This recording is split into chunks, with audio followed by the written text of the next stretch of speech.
High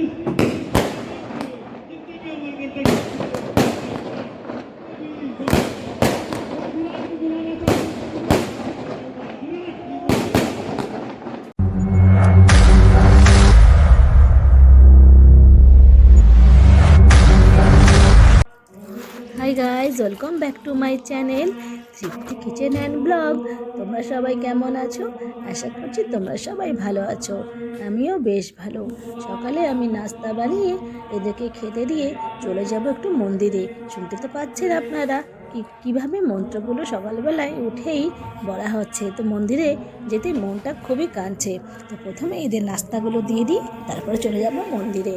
আমি নাস্তা ফাস্তা দিয়ে চলে গেলাম মন্দিরে। মন্দির থেকে এসে ওরা বলছে কি একটু গাজরের হালুয়া খাবো। দুপুরে রান্না হয়ে গেছে, তো একটু বানিয়ে নিচ্ছি গাজরের হালুয়া। গাজরের হালুয়াটা আমি একটা সরল সহজ পদ্ধতিতে বানিয়েছি।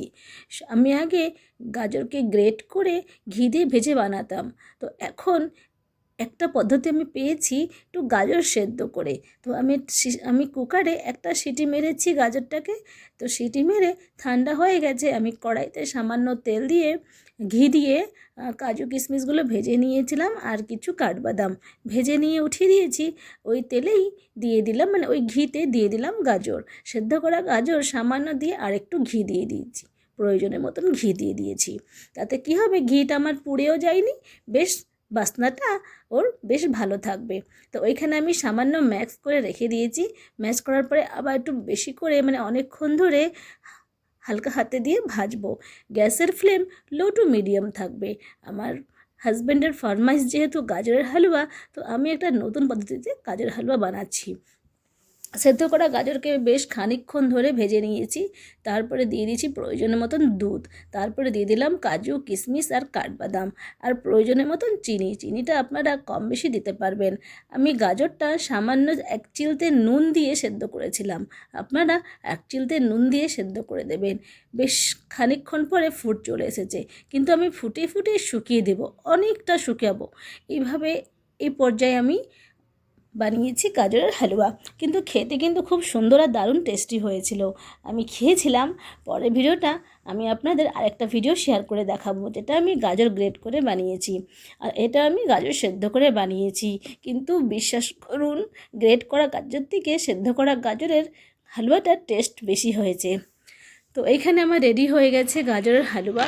বিকালবেলায় বাইরে ঘুরতে গেছিলাম, তো ওইখান থেকে ঘুরে আসার সময় মোমোস ক্যাফে থেকে একটা প্যাকেট মোমোস নিয়ে এসেছিলাম। এই দোকান থেকে মোমোসটা কিন্তু খেতে বেশ দারুণ টেস্টি, কেন কি এটা ক্যাফের মোমোস।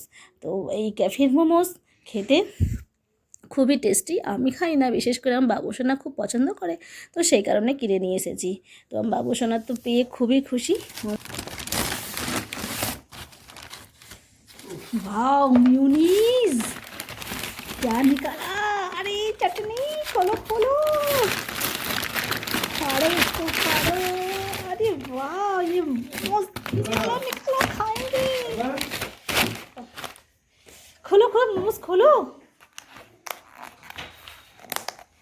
अरे खोलो ना मोमोज यार, मेरे से नहीं खुल रहा है।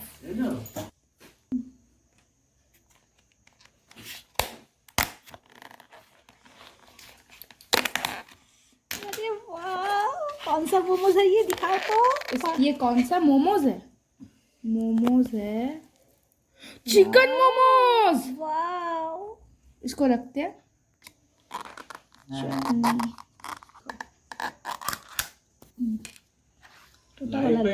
ये पता नहीं चल रहा है कि ये रेड चटनी है या ऑरेंज चटनी है। टूटा वाला टन है। इसको डिप करके खाते हैं। अरे वाव, बहुत टेस्टी है ना। सुपर्ब। फ्लेवर में बहुत ज़्यादा टेस्टी है। मेयोनीज के साथ देखते हैं। अरे वाव, বেশ কয়েকদিন ধরে এই ক্রিকেট গেমটি চলছিল, ম্যাচটি চলছিল কয়েকদিন, মানে প্রায় 1 মাস ধরে নিউ রায়পুর আমরকন্টকের মধ্যে খেলা হচ্ছিল। তো 1 মাস ধরে টেস্ট ম্যাচ খেলার পরে আজকে ছিল ও ফাইনাল। তো ফাইনালে আমি কি বলবো, খুশির খবর, নতুন বছরের নতুন খবর।